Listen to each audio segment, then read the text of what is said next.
And what we're trying to say today is the measure of faith that God has given you is the currency that you can use before your situation. It's the currency that had us standing there where the doctor says, no, you can't carry to full term. And we're like, no, this is what we're paying with. We're paying with the measure of faith God has given us, which is that we have to trust the Lord for this child. Now, God gives you the measure of your faith in that initial promise. Like, for example, Mary was given Jesus as her measure of faith. She could trust that big because God gave her that promise. That's why we could do what we did with the doctor. But now, let's speak about this measure of faith. God doesn't give the same measure of faith to everybody.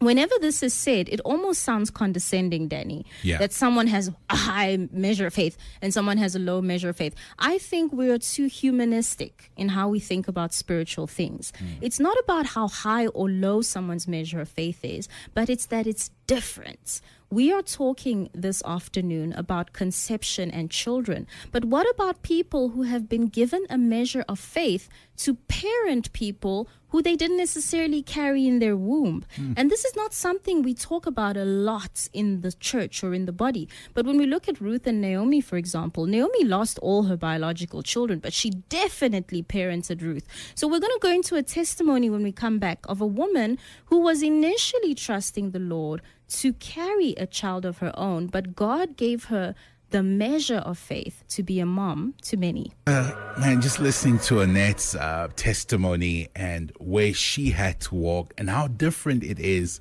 from ours is exactly why we are doing this show.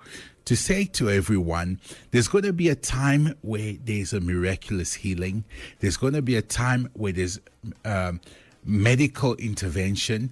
There's going to be a time where you just have to walk through the valleys of the shadow of death. But there is also different journeys because there's a child who needs you to parent them. There are orphanages that the Lord is calling you to.